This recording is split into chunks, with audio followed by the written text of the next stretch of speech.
All right, we are live. Excuse me.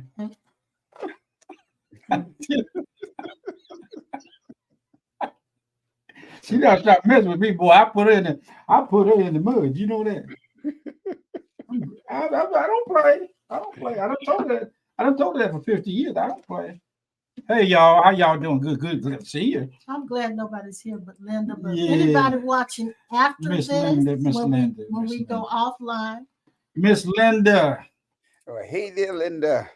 You might like your steak real good and tender, Miss Linda. All right.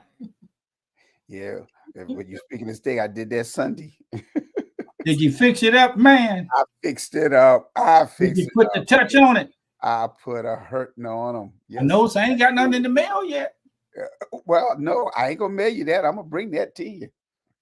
Oh, don't eat stink. I know how to talk. She looks at me like I'm a 16-year-old. I know what to bring you for your birthday. What? Oh, is it on paper? Huh? Is it on paper? I'm talking about the steak. Oh. I thought it was paper. Okay, I'll take anything you bring to me, young man. So for any of you guys that may come in on this, that not watching us live, this is how my husband starts off. So impromptu. We are here to have a conversation, but I don't know what the conversation is gonna be. Hello, Marvita. Marvita, don't pay this girl no attention. She thinks she grown, Marvita, but she ain't grown yet, girl. Now listen, how did Sunday go for you? Because you switched to a different hour for your live in-person service. How did it go? It went well. We had a lot of people actually show up. And like I said before, I knew it had to do with the time. And so we had a lot of people did show up on Sunday. And beginning this coming Sunday, we're actually going to be starting at 9 o'clock. Oh. So we'll be at 9 o'clock throughout the rest of the year. But had a great turnout. Had a real great turnout. You know, that's good. The earlier the better, because I know we used to do 9:30 and it was actually good. Now, some who were kind of stuck in the 11 o'clock slot, they never made it until we get ready to end the service. But there were others who really enjoyed the early slot because it gave them freedom for the rest of their day. Exactly. And you have more of the older generation that prefer the 11 o'clock slot. No, they prefer the morning. Really? The younger generation that prefers the later services because they like to sleep in. Well, did you also stream it while you were doing it, or you just did we did not stream this Sunday. We didn't. I was going to stream, but I decided not to. But we may begin to do that unless I'm gonna switch to the 11 o'clock that I normally do virtual. I may do a evening one on Sunday, maybe around 6 or 7. Okay. A lot of churches are now doing the in-person service. They're doing the streaming during the in-person as well. But you have to have everything all set up. You know how that is. Exactly. Yeah. And then I had some trouble with my broadcast on last night, and we had a very large crowd last night, larger than normal. And it just cut off. The broadcast stopped in the middle of me teaching, and I tried to reconnect, and some came back, and then it went out again, and I was showing. You never know about all of this technology. I know. It could be solar flares. It could be Mercury in retrograde. It could just be whatever. It could be the wind, the storms, or whatever. But anyway, it's good that everything worked out for you. And let's see what Linda's saying. She's saying something. She said, if God had wanted me to see the sunrise, he would have made it later in the day. I'm too sleepy. She said she too loved to sleep in. Well, I finally got a good night's rest last night. He did. But I got up this morning. I got to do something, Pastor. Y'all have to help me out. It's back pain and legs and stuff is more than I can take. I'm tired of it. I'm wore out with it. The doctor say, what do you want me to do? I tell him, you tell me to jump. You say jump, I want to know how high. But this thing is, y'all, you never had this problem with sciatica. I'm telling you, it is, you won't know it until you go through it. But let me ask you a question, because I made some shifts, and because remember I was dealing for several weeks with that. Yeah. And I had some guy tell me to lay on my back, sleep on my back, and put on whatever side is certain on me is my left side, and he said put some pillows up under that leg, raise that leg up. The whole body. Yeah, and I started doing that, and I haven't had no problem. Yeah, that's in the young stage that you're in now. And you need to stop falling asleep on the couch. Well, he falls asleep in the chair, but the chair actually gives him a better position for his back. So as long as I'm sitting down, I'm okay. But anyway, you guys didn't come in here to hear all that. Yes, you did. She just want to talk about something else. Well, go ahead, talk about it. Go ahead. I'm through now. See, that's how the mind is. Y'all, good afternoon, good evening, and if I don't see you anymore, good night. Good to see all of you. Hello, Antoinette. Hello, Marquesa. Hello, Diane. Diane J. Briggs. Marvita said she dealt with that in her back and legs, and she dealt with it energetically. Yeah. Well, I'll tell you the truth. It's every time I move, it hurts. Well, now we're going to talk about that all the rest of the day. Yes, I am. You just go in the kitchen, cook something. It makes him grumpy too. It makes him grumpy. I can talk. You got something you want to talk about today? Yes. Other than your back. Yes. What do you want to talk about?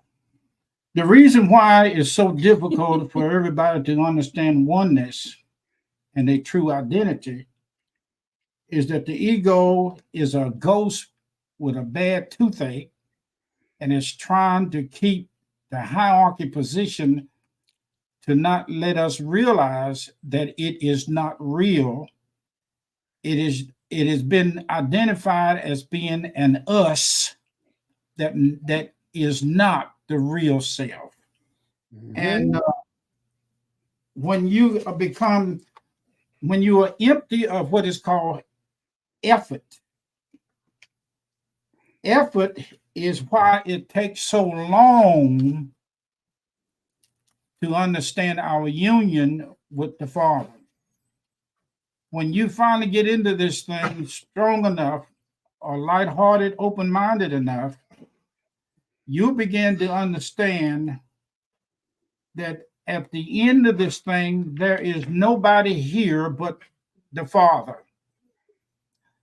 There's no me, you, us, high, low, up, down, in, out, round, square, rectangular, short, brown, hair, bald head, short head, no head, long ear, no ear, big mouth, ugly mouth, fat mouth, overweight, no weight, jail sentence, president, North Carolina, South Carolina, Tennessee, Virginia.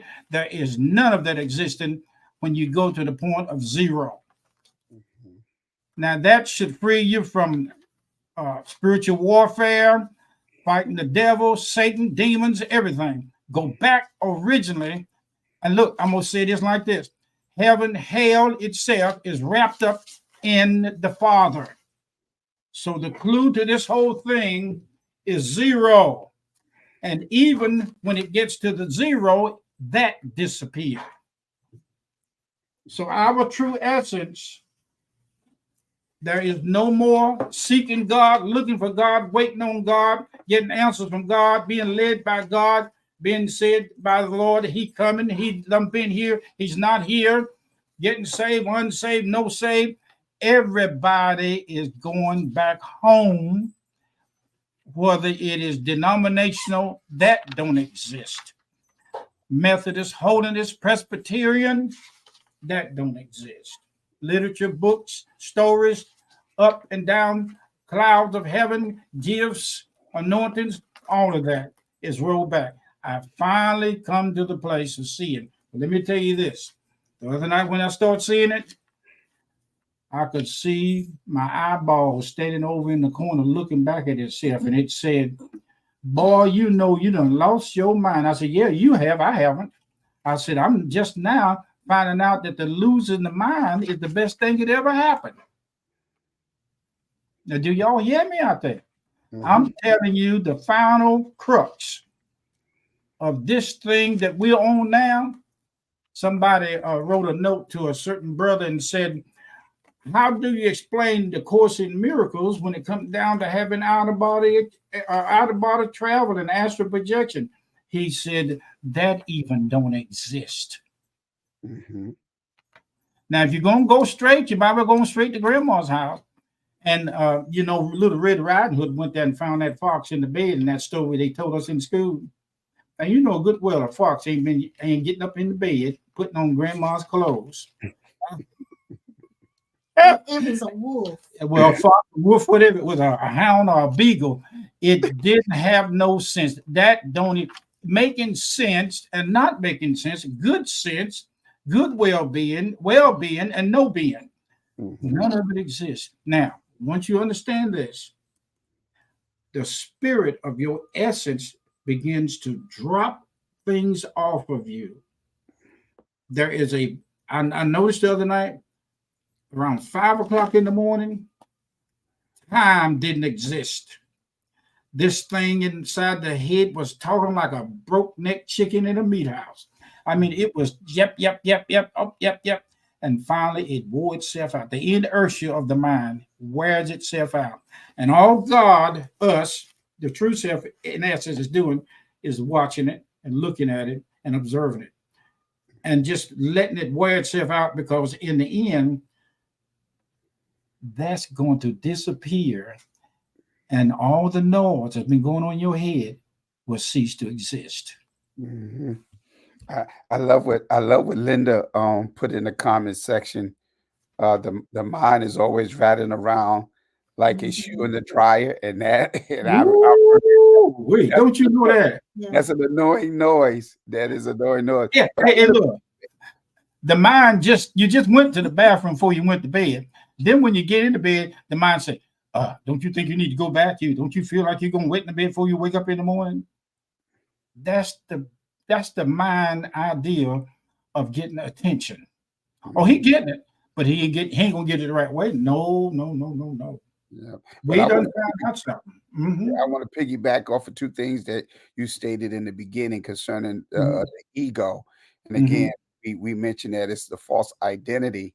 And so it's amazing how when y'all talk about that in this particular age, the big thing now, and it's constantly on the news. I mean, even today when I was in the car, they're talking about artificial intelligence.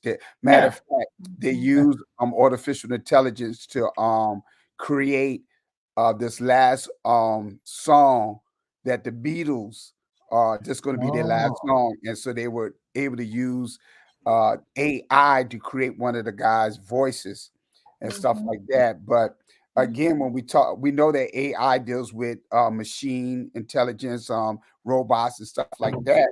But it's a parallel there, because again, the ego is not real. It is artificial. That's right. Artificial identity. And so for you to say that is so true. Then the other thing you talked about, that when all of this is over, we all gonna go back to from where we came. Well, think about it. Again, we know that we're more than just this body. And so it's amazing when we are doing a funeral and we're utilizing and we're doing the last thing where we talk about ashes to ashes, dust to dust, and so forth and so on. The body goes back to where it came from, the dust of the earth. Well, our true essence and our true identity, which is spirit, and if we could really define what spirit is, it's going to go back to where it came from, and it came from God himself. That's right. We understand the oneness. So, just recently, I've been discovering the mode that most of us live in, and when in our perspective, our perceptions, I should say. I'll give you an example.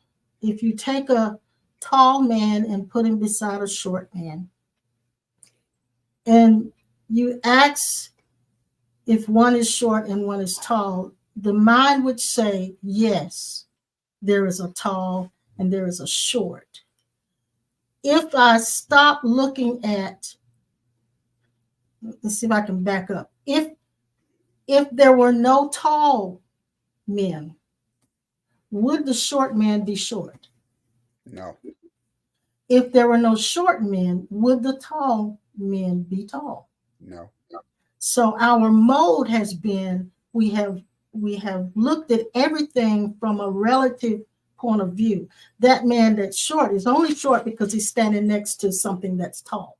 Mm-hmm. The one tall is only tall because he's standing next to something short. So if you remove the relativity, if you remove how it relates, there is neither tall nor short. Exactly.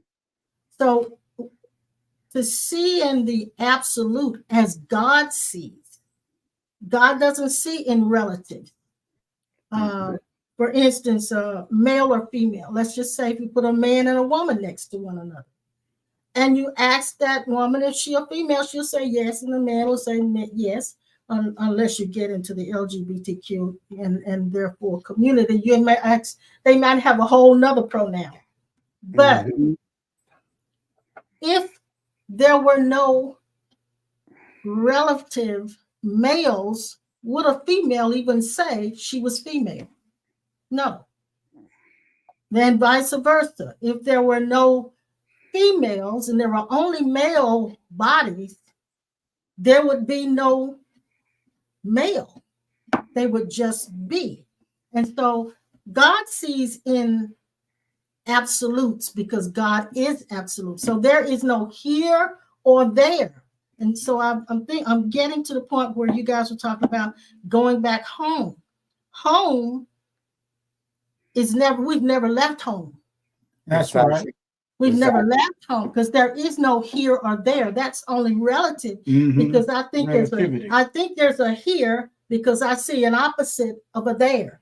So if I remove my mode of relativity where I'm not looking at things in opposites, there is no here or there. There is no in or out, inside or outside. It just is. So therefore, we never left God.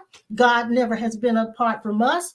God is absolute. So there is nothing apart from God. We cannot be apart from God because then God would not be absolute. God would not be infinite if there was an other. And there is never going to be an other. We cannot leave God. We cannot go to God. I heard Rupert Spira said this: if I make a movement, a step toward God, I've moved away from it. Wow. Did you hear that? I heard that.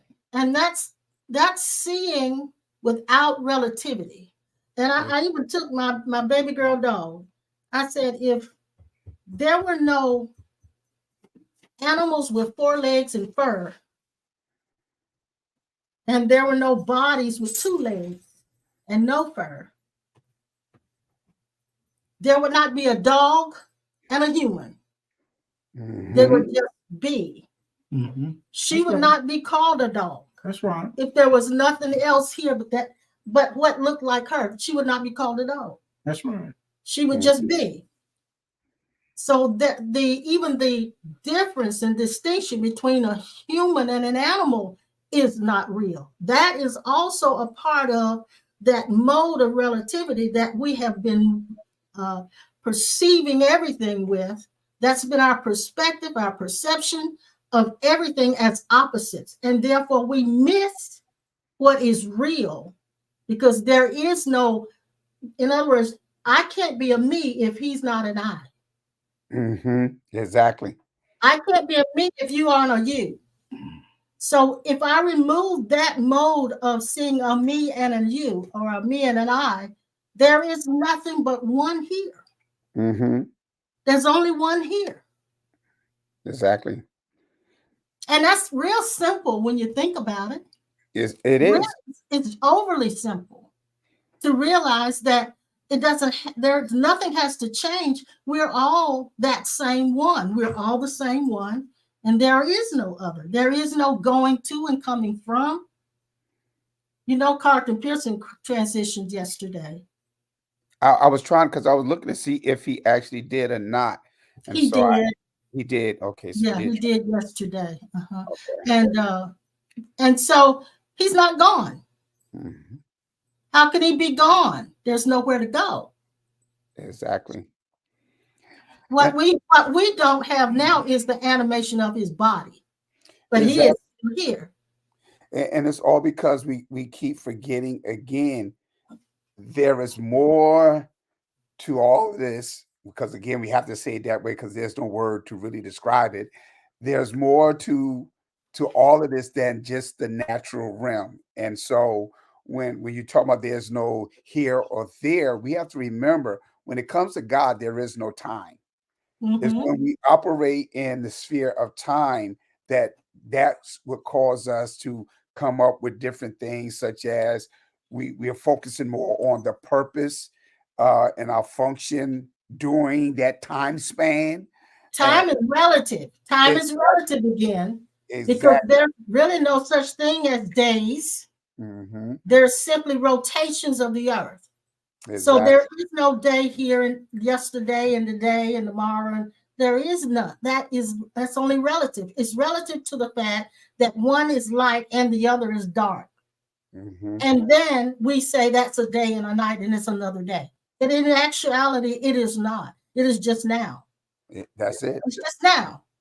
And I love what you said again about there's no male or female because remember that is something that Paul stated in Galatians chapter 3, Yes, he did. verse Yes, 28, where he said there is neither Jew nor Greek, there is yes. neither bond nor free, there is neither male nor female, for ye are all one in Christ Praise Jesus. Jesus. And Mhm. so in the verse 26, he talks about us being the children of God, and we all have been baptized in Him. And that's one of the mistakes and error when we talk about being baptized. When Paul was talking about being baptized, and even during that time, baptized was not so much about going up underwater, and we had talked about that.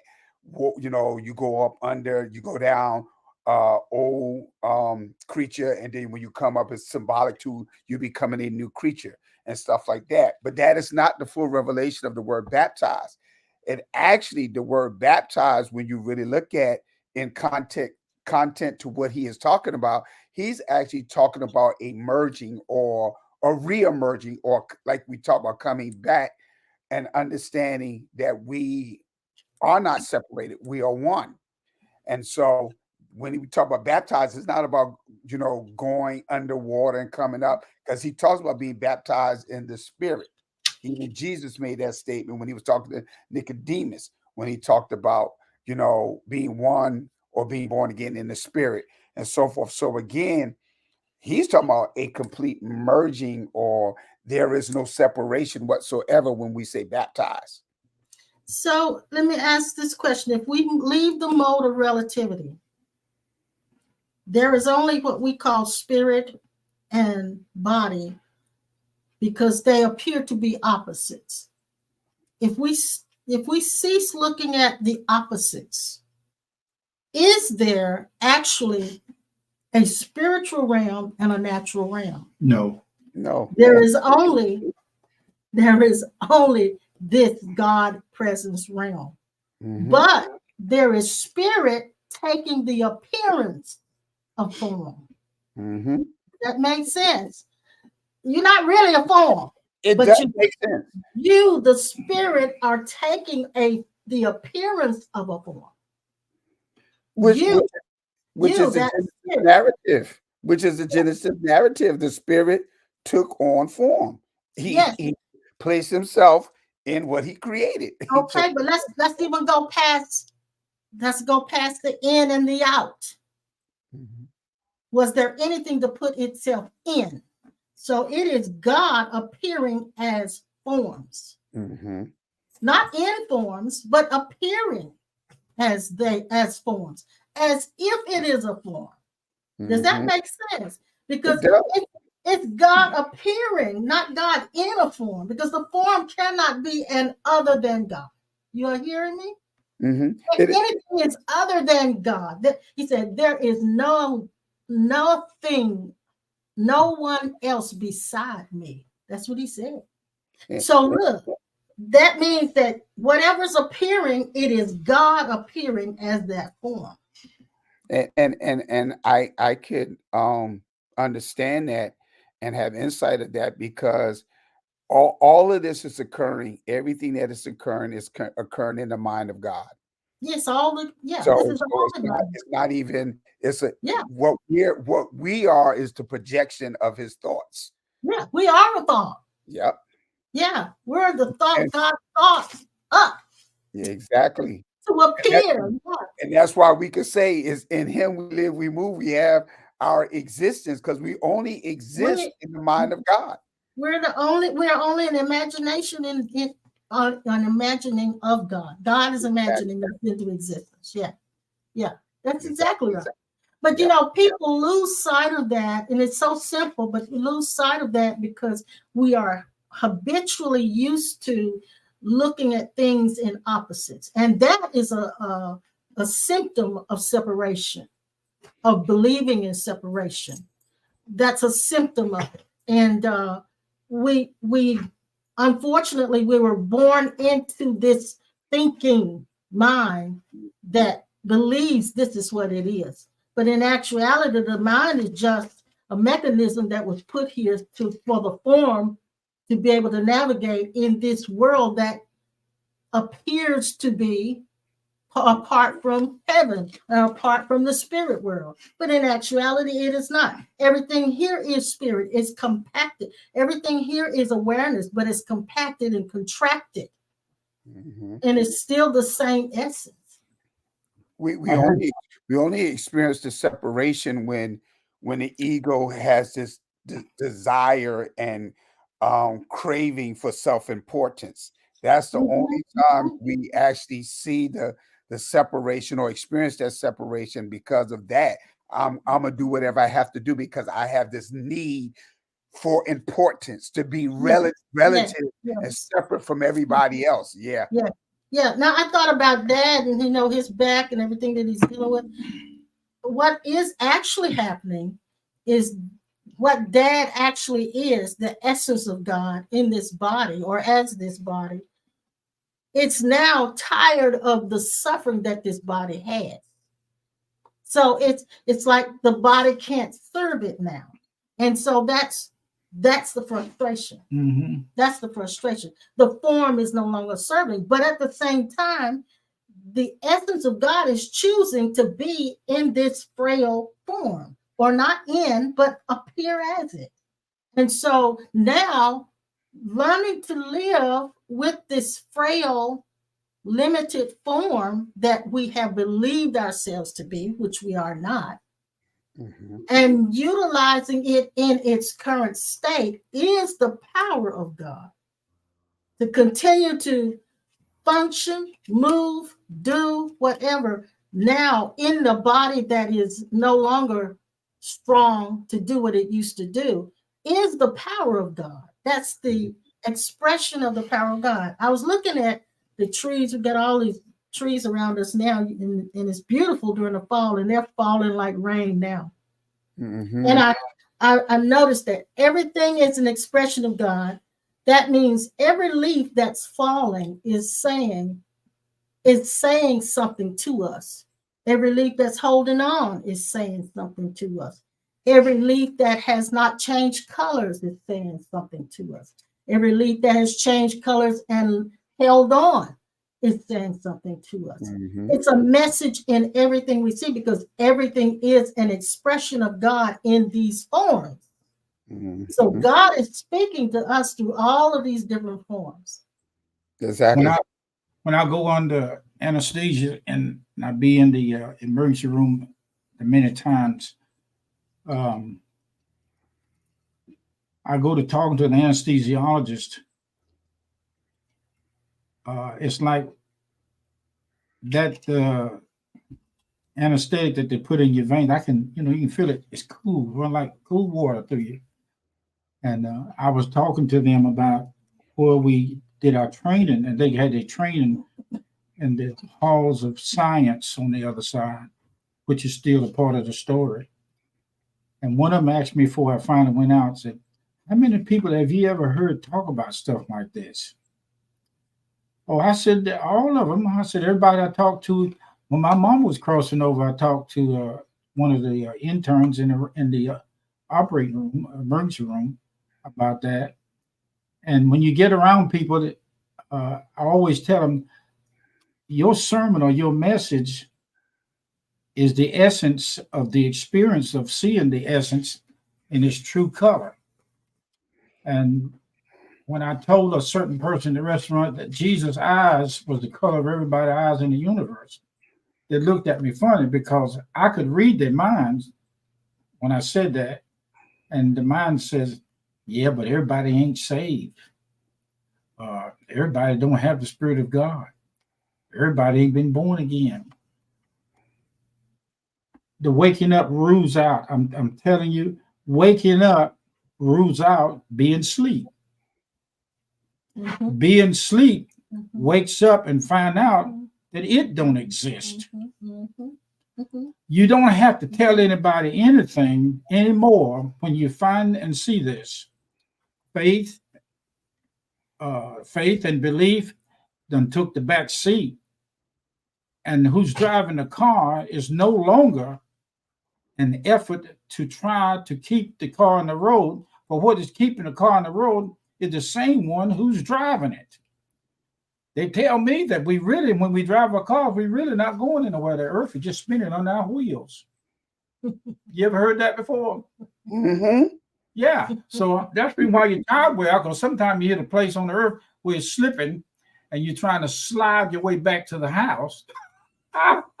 And you get stuck in the earth. Slide your way back. Yeah. Yeah. You get stuck in the earth mud. Yeah. Leonard says one conscious being expressing as individual being, Yeah. one expressing as many. Then she says this: matter doesn't exist. There is not a world separate and outside of us. All experience takes place in the mind. That's why all things are possible with God. Yes, and what we are displaying in this conversation is what zero means. Yeah. This is what zero means. You come to zero. You actually come to zero. And you realize there is nothing else. There is nothing else but God expressing itself as the many, as everything that is. I got to do a wedding Sunday after our class, and they called me. The bride and groom called me, and they said, "Well, you know, Clifton, you can't call people in our wedding. Can't be calling people out in the audience and telling them what's going on." Well, they didn't say it like that.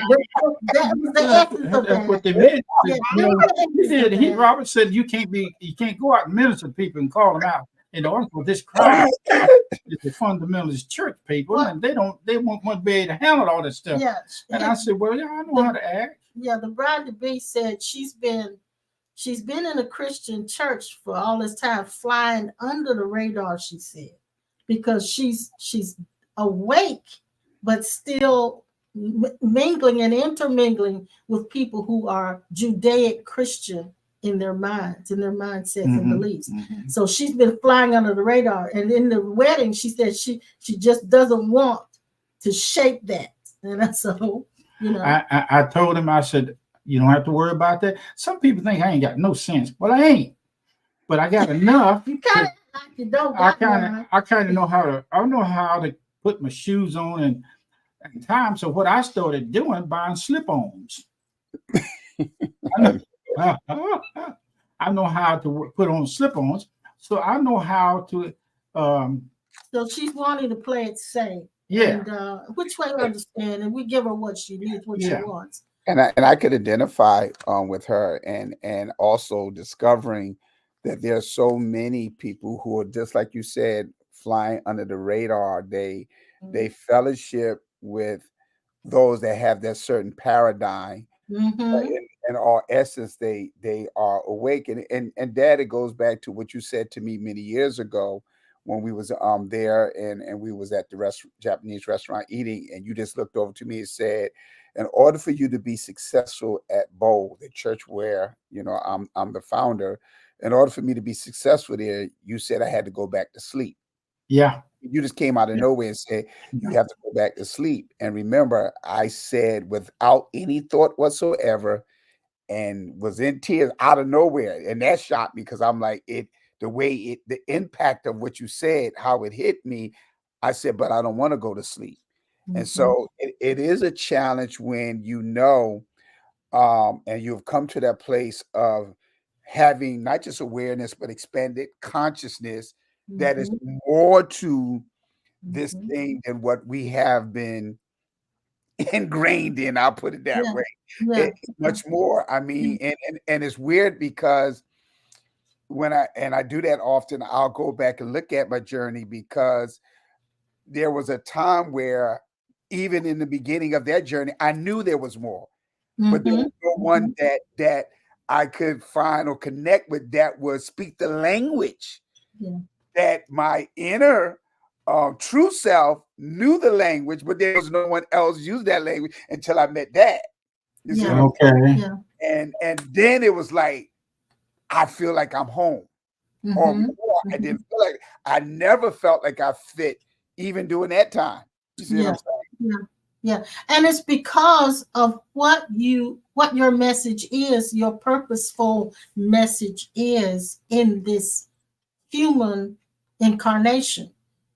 You are here to carry the baton. So the message that Dad has is your message. It's just you had to hear it in order to accept that this is what you are. And so now, and I said this on Tuesday night, I think I did, that a lot of people don't realize that he's a general in the Christian religion. He is a general. He has been instrumental in bringing change, climate change into the church. Those that came and heard us, whether they stayed or didn't stay, for whatever length of time, they have moved past the confines of religion in a lot of areas. Some completely, to the point of walking away from the church. Some stayed in the church, like the bride to be that we're talking about, flying under the radar. But they still don't really fit, but they want the sense of belonging. And so he's been a general. And the message that's been to reform the church. So we haven't been called to walk away from the church. We haven't been called to walk away from the Christian religion. Some people have. We've remained, even though we're not your typical traditional pastors or ministers, we have remained in that as our life career. And so a lot of people don't realize he's a general. So when this general leaves, somebody has to continue this same message and take it even further, because what your discoveries are going to be more expansive than ours. A lot of the things that we have discovered were, I won't say limited, but they had parameters that were more narrow because of our generational upbringing. And so yours is a lot wider. There are things that you'll be able to see and say that we would not be able to see and say. Exactly. So that's just the way of things. So you more than likely will never walk away from the church, even though you will see beyond the church. You hear me? So it's important to see if we can take as many with us as possible. Exactly. And we can only do that sometimes by being incognito. Exactly. And I'm glad you mentioned that, because that's one of the things that I am experiencing understanding why a lot of time I'm incognito. Go take it. Go ahead. Go ahead. Go ahead, brother. Let me take something. Yeah, and so and it's because of what God is revealing. Because if I wasn't, then I would have been in prison again, um, and and be approved by that religious group, and Yeah, so forth. So I yeah, would never really hear what the Spirit of the Lord is really saying to me, and so I yeah. do understand that. So Yeah. it so a lot of people that listen to us, and I've said this before, there are only two types of people that will really listen to us. That's those who have walked the path of spirituality, whether they've studied the Advaitas and the Upanishads, or they've been in the Buddhist religion, or they might have been in the Course in Miracle studies. They may have been, and they had that spiritual walk, but they've also wanted, because of some desire to understand Christianity, they've also wanted to know. So we have that group. And then there's the other group who are fringe Christians. They, they're one foot in the church, completely trying to fit in, the other foot out because they're saying this just doesn't resonate with me and I need more. And so that group, the fringe walkers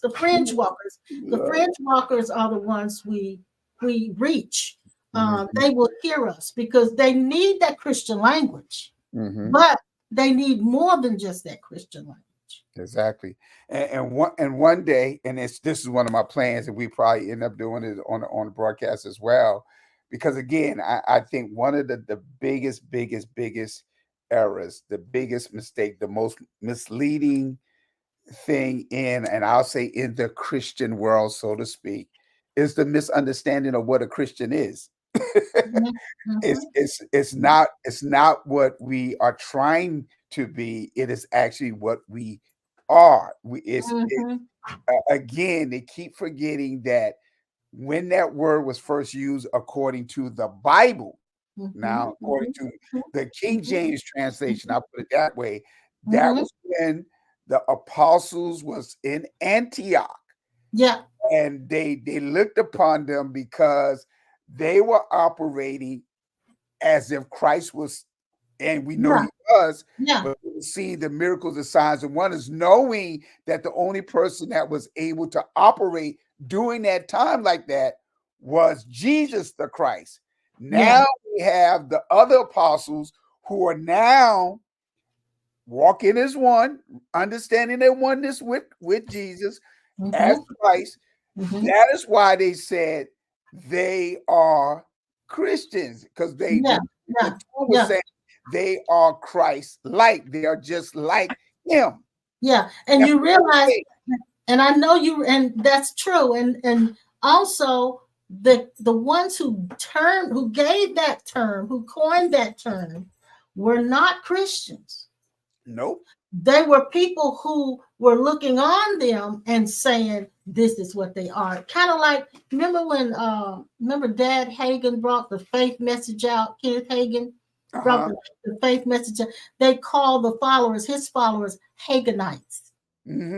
Okay. But they called them Haganites, not so much because they loved Kenneth Hagin, but they really resented Kenneth Hagin, so they called them Haganites. So they called them Christians because they resented that.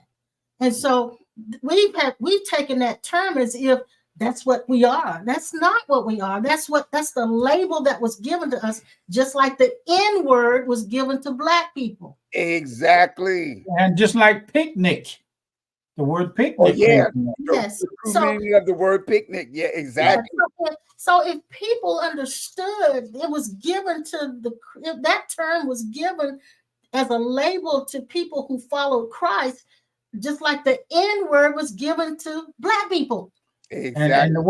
And the word instead of green bean is snap beans. So that comes from snap beans. Yeah, that's the old slavery term, snap beans. So the labels mean absolutely nothing. Nothing. They were actually just followers. Followers of Christ, but they were not called Christians And until then. And in the old day, they didn't call it a bicycle, they call it a wheel. Yeah. So what we're talking about is language. Mm-hmm. And also people identifying with a label. Exactly. Mm-hmm. So, because they got to remember during that time that they were in several spreading the message throughout the Middle East, around the world. They were called people of the way. Yeah, people of the way.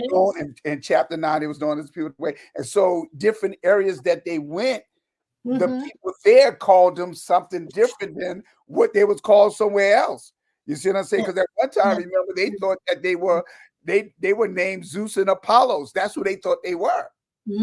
Exactly. And so that's a lot of people don't understand. And then when it comes to the word church, they got to remember that word actually predates Jesus. See, there's a lot of words that we use that actually was being used way before the birth of Jesus. Exactly. The word apostle, all these different things. Though they think Jesus introduced those words to the church, and he did not. They predate him. And so that's when we even talk about the church, it does not mean what we projected to mean. That is, we don't have the true revelation and insight of what it means to be a church. And for example, because they would say the church at Ephesus, the church at Corinth, they weren't talking about a building. No, they were in that. They were the people in that city. Exactly, they were talking about the people. And so there's the Church of South Carolina. There's the Church of North Carolina. Yes. Now I want to just mention what Linda put up because this is important. And then hold on to what you said. She said, after spending years in a cult back in my youth, having escaped that, I learned to think for myself, question everything, and most of all, never follow any teaching that instills fear. Exactly. Fear or control. Yes. And that is what's happening now. I felt like my broadcast started acting up because of some of the stuff I was saying last night. Because I love what Linda has stated, because going back to the history of Christianity, they became an institutionalized religion that operated by inflicting fear into people. That's what they had to say, and all those different things. The Knight Templars, all that was all about instilling fear into people, controlling the masses. Exactly. And that's why a lot of people today do not embrace, quote unquote, Christianity. Would you say, Pastor Norman, and I'm pretty sure I know the answer, but would you say that the church, the one that Jesus said the gates of hell will never prevail, is alive and well, but the institution is on its way out? Yes. Matter of fact, I even mentioned it in the service. I talked about eulogizing this false church or this religion. Is coming to an end. It is now dying. We actually see that it is in transition. Yes. Yep. It's in hospice. Exactly. Yep. And some people are trying to hold on. They are. Just like example, because again, like I said, there's so many spiritual leaders, pastors, whatever you want to call them, who's all dealing with the same thing. One of my elders of my church, his son passed away, and so they had his homegoing services Tuesday. But the speaker who gave the words of comfort, it was amazing, because according to the tradition of the church, institutionalized church, he didn't give a normal homegoing service message. He talked about the times that we're in, which was amazing, because remember, I've been doing a prophetic forecast concerning what's going on, all the thing and that's what he did as well. So I'm sitting there like, wow. And he even stated, I know y'all thought I was going to say this, and that, but the young man, he's transitioned. I'm talking to you guys. I'm Yes. trying to get you to wake up. Yes, that's all I do when I do a eulogy. I don't think about that person is gone. I do remember them, and I speak of what they left behind, the message that they left with them, and they imparted to them. But then I take that, I just move away from that person that's transitioned altogether. Yeah, and he made mention concerning he's talked to so many different pastors, and a lot of the people have not come back, and so forth. And he even made a statement: us trying to get back. Now we understand there is a need for fellowship because of energy. Sure, there is. Yes. Energy. But he stated as well, we will not go back to what we once was. It's a shift, it's a total shift. And so a lot of leaders need to wake up to that and stop trying to hold on to something that is, like you said, in hospice right now. Yeah, it's not a building. It's not a building. And it's not a select group of people in a little small location. It's not that. It is the Church of South Carolina is all of the believers in South Carolina. The Church of North Carolina is all the believers in North Carolina. Then there's the Church of the United States. It's all the believers and followers in the United States. And it broadens the church of the world. So, I mean, there is a church. It's a church, and some institutional churches have taken this name of a church without walls, but in actuality, they had walls. But it is a church without walls, exactly. And it's alive and very inclusive. My mama had to go to work. She had 4 or 5 kids, and I remember at the age of 4, 5, and 4 and 5, 6, the last of the 6. When she left, a lot of times she didn't have anybody on hand to keep me. So I had to stay with a lot of different people. And I had a boil on my knee, on my leg, and it was really bad. And I wanted to go wherever anybody came to my house went, and I would actually crawl on one leg and keep the ball off the ground because I couldn't walk. And, how old were you? Or about 4 or 5. Okay. Yeah, maybe younger than that. But I remember the details of it. And what happened was when they left the house upstairs where we live in that 4-room flat, I would be left there a lot of time by myself. And so what I did, I would go downstairs, and my uncle had the whole yard that belonged to everybody in the apartment. And he would be out there with the wood. And at the time, I didn't know that my uncle was my uncle until after I got a little older. And I just picked that up from everybody. I didn't find out who my daddy was until I got around everybody who kept saying this man was my daddy. But I never did call him I didn't say dad, I called him. And say, who is that right there? I said, that's him. And you didn't have any real bond with any of your family. None of them. So I'm sitting on the steps with wood, and I wanted to make things out of wood. And I would, at 4 years old, I would be going up and down the yard, the street to different houses.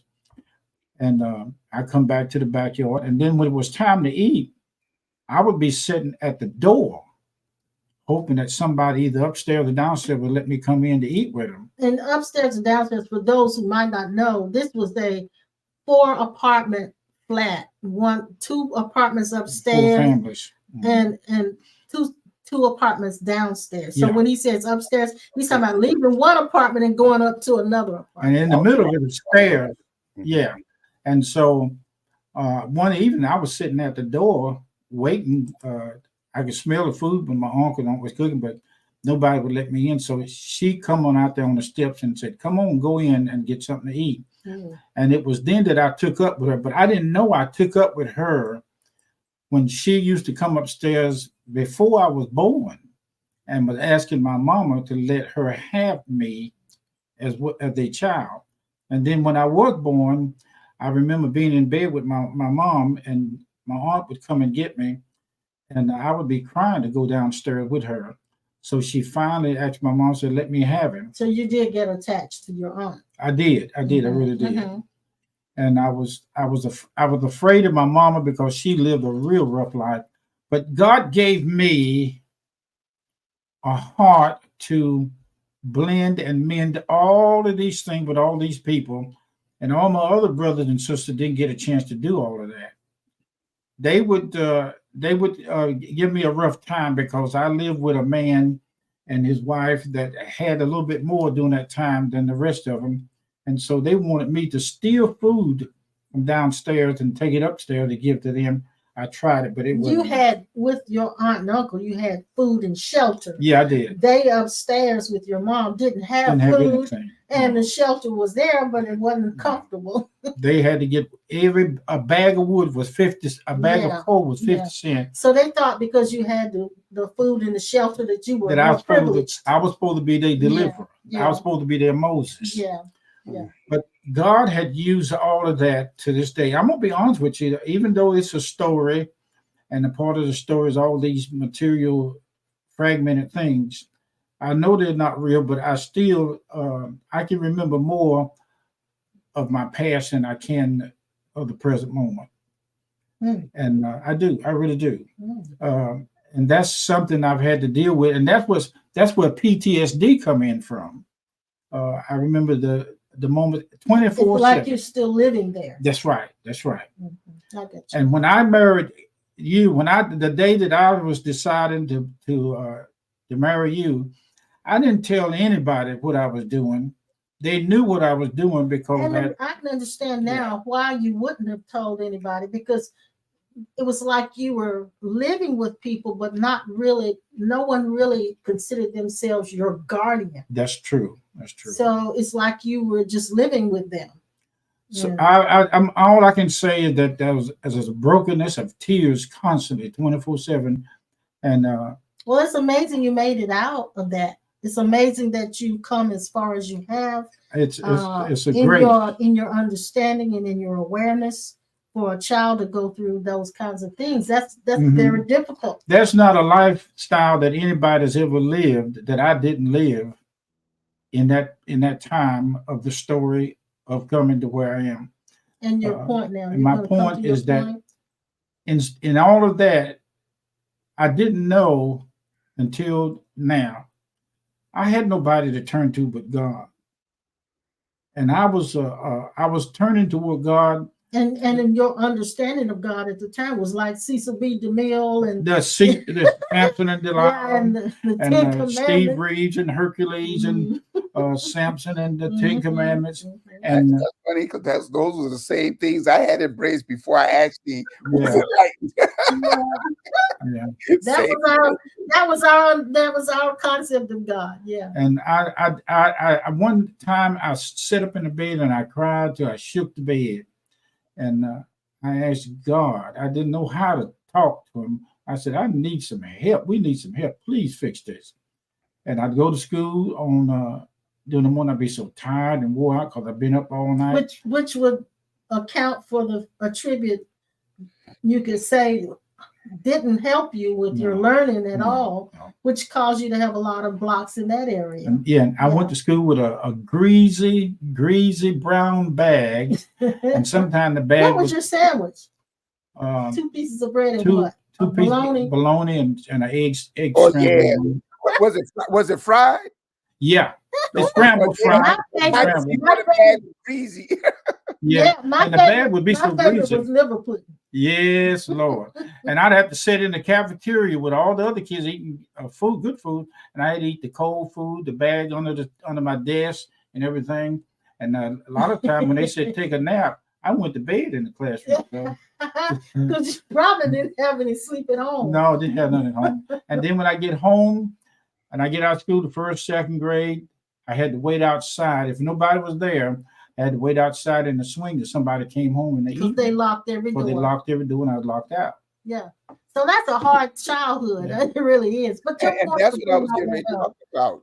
That's what I was getting ready to talk about. If people see, that's why I love when y'all talk about no judgments, because when you do not know where a person came from, all That's it. right. That's I it. mean, that was a tough, Mhm. according to what we would describe, that Mhm. was a tough way to be brought up. We Yeah, would not yeah. desire that for any child to come up with that type of background and in that type of environment. So Mhm. now to see dad where he is now, you see what I'm saying? Yeah, yeah. That's why we should never judge anyone. It And shouldn't. and, That's and right. see, when we start judging people, we're actually saying in order for them to be in line with God, they got to be just like us. And, Yeah, Mhm, yeah, mhm. yeah. and there's no way we could be like one another because we all had different journeys. We come from different backgrounds. So you Yes, can't judge yes. for something I had no control of. Yes. You And see? and we can look at people as well, Pastor Norman. You're so right about that. You can look at a person and think they should be further ahead. They Exactly. should be able to see what I see. Mhm. And based on where they've come from, they've come centuries beyond where they were. And I look back and his thought processes have to be different than mine because of the things that he had to endure. Linda said something about hospice. Is that? She's Yeah, when reiterating we what we talk about, said before Oh yeah, about the but churches in I hospice. yeah. do have a question for Linda though, because Mhm. when I went back and read what she said after spending years in a cult back in my youth, having escaped that. Now, see, that is another thing that a Mm-hmm. lot of people are not truly explaining, because there is a difference Mhm. between a cult and an occult. Oh yeah, Yes, yeah, it See, is. yeah. It see, is. a lot of churches, quote Our, unquote, our cult. according to the definition of cult, we are considered a Mhm. cult. They're cults. You have Mm-hmm. a charismatic leader. Y'all Mm-hmm. all have the same Mm-hmm. ideology. Y'all come together and worship, but Yep. you may not fit in with the masses. That's Yeah, So you're right. that's right. considered a cult. Now, when we talk about the occult, that's when we get into the area of dark magic, um, Mm-hmm. Mm-hmm. Satanism, Yeah. um, Yeah. things like that. And so there is a difference, and a lot of people don't know that. I know that oftentimes they're trying to consider somebody occult, but they're saying they're a cult. You Yes. know what I'm Yes. saying? Yes. So that's when she put that. I was wondering concerning her background. Was she, making reference to a occult, where this is where people end up whoever the leader is end up causing everyone to commit suicide all at one time, Mm-hmm. like Mm-hmm. Jones and so forth and so on. Mm-hmm. But that's another great era that is happening within in churches and in religious circles as well. If you're going to identify something, know what you're talking about. All right. Yes. Yeah. And hey, Jill, you're right. And church, Jill says No, churches are very exactly. cult like. And in fact, they're not just cult like; they are They actually are cult. cults, and And by the according to the definition of what a definition, cult is, churches have been that because they have sought to control how people think. And what Linda said in her comment, which was so crucial, is she learned to think for herself. Mhm. And I think the church doesn't teach you. It doesn't. It doesn't give you the right to think for yourself. In a lot of cases, it tells you how you ought to think. And if you don't line up, then you're Mhm. automatically expelled from the group. And so that's where the institution came in. The Mhm. institution is there and it's trying to control the masses. And it's always done that. Always done that. Now and she it's said this. funny that you said that, Mom, because I think something else Linda had put up about, yeah, when she said she got to the point where she questioned everything. All right. Mhm. Now, again, my mom, that was one of the greatest lessons my mom ever gave me coming up was, Norman, do not leave out of that class. Don't leave out of that classroom until Okay. you ask questions. Don't you leave out there not knowing what you're supposed to be doing and how to do your Yeah. math work, whatever. Ask questions. That was one of the greatest lessons my mom taught me. So now, because of that, this is me. I love to have interactive services, so to speak. I don't. I've gone beyond the place of wanting to be in front of a crowd, and I preach a message, and they get happy, and that's it. Oftentimes, I will come in. I say, you know, what we're gonna do the guys today. I'm gonna sit here, and I'm gonna open up the floor for you guys to ask questions. Yes. Now, Yes. any other time they want to ask me questions. Now that they got the freedom and the door is open for They're you afraid to ask to. me questions, Mhm. it become a hush over the audience. Everybody looking at one another, and everybody's afraid to ask a question. Yes, they are. They are. They're expecting you to come with something to say. And as a matter of fact, when we do these live streams, a lot of times we are inspired intuitively by the comments and the questions that people give in the comment section. So it's not always that I prepare a sermon. I don't, and sometimes that happens, but more than likely, me and Pastor, we don't prepare a sermon. We're constantly doing our research, we're constantly doing our studies, we're constantly doing our contemplations, but we're not studying a particular sermon. Now, we'll study subjects and stuff like that, but then we're not studying for a particular sermon. Because what comes up out of us is intuitive. Exactly. It's intuitive. So the questions, and I'd like to say this, and we've gone way over time, but our questions have to be freedom questions. How can I be free from whatever this is that I'm going through?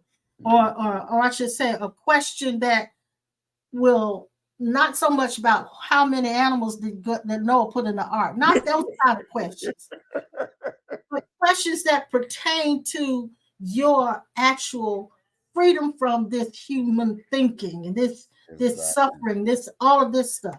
So and there's a man that I study a lot of, and you've seen this book. We've shown this book before. Dr. David Hawkins. He did an actual calibration scale. He was a clinical psychologist, psychiatrist, and he was a very enlightened man. And he did an actual spiritual calibration scale. And reasoning is the number one, I won't say the number one, it's the door to enlightenment. Reason is when you begin to take a closer look at what you're in and what you've been believing, and you start to question. That's the first step out of sleep. And I know I'm gonna get a much lash out on this. I have to say the tape that y'all put up concerning Larry Reed and how he was talking about competition and stuff. And again, I met him and stuff, and when I shared what I knew, he looked at me like, you better be careful. I mean, literally, he said that was 2 years ago when I ran into Carlton Pierce. We were talking, and the thing is, I love what Larry Reed was saying, because that's what Carlton actually did. He began to ask questions like, okay, if we serve a God that is the God of love. For other areas and regions around the world, according to the God that we supposedly presenting and representing, the gospel of love. The gospel of love. You gonna tell me God gonna send these people to hell? That's how he started on that journey. He said, I can't see that. Something just don't set right. That's unfair. Yeah. So he began. I remember, and I've said this before, way before he came out, I'll say come out of the closet with his understanding. We saw him in Florida at a conference. This is when he was right in the throes of his ministry, just jumping and growing. And he preached a message, and he said this during that time at that conference. He said, every man's saved, they just don't know it. Man, it got so quiet in there. They were shook. I mean, shook. So y'all looking at the service where they actually, that's in his movie. Yeah, well, I don't know. This was a conference, Yeah, and he he made that statement. yep. And In the movie, he makes that statement, and there is like everybody yeah, looking like, yeah. "Did And you just say that?" Latanya and I had gone to the conference together. Missy, she was with me, and when she looked at me because we were already teaching some of this, not coming out blatantly and saying it. But when he said it, she looked at me and I looked at her and she said, "Did you hear what he said?" I said, "Yeah, I did." And she said, "Look how they looking." She said, "Look how they looking." They were shook. They were shook. I So, think that's on the took movie. it took him years to come out completely with it. But there's another video that's out that you probably need to take a look at it if you haven't seen it, where he was being prophesied to by Veron Ash in his church. You've seen that? I remember. Yeah, I've seen that years ago. Yeah. And they played it again as a short video because he laid out if there is such a thing as a prophet, he actually walked in that Yes, role. Ron Ash. Ron Ash, Yes, he was no joke. he told him from beginning to end how he was going to end up. I mean, it was miraculously and awesome. It was miraculous and awesome. But I tell you, he is a general that's gone on. He's served his purpose, but he is not gone. His body is just no longer animated here where we can see it. But he is still here. His message is still, his voice is still here. So we carry that baton. We carry that baton. And I just want to say thank you, Pastor Norman, for the conversation today. And thank you. You know, I always enjoy this. yeah, and of course my husband had to answer the door, and I'm not sure who that is that came to the door, and he's got a doctor's appointment in about an hour. But anyway, it's been so good talking to you and talking to you guys today. Thank you, Linda. Thank you, Jill. Thank you, Antoinette and Marvita and Diane. Thank you for those of you who are watching and didn't say anything.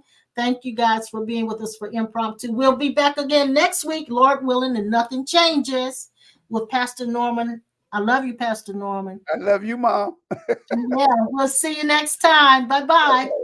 See y'all.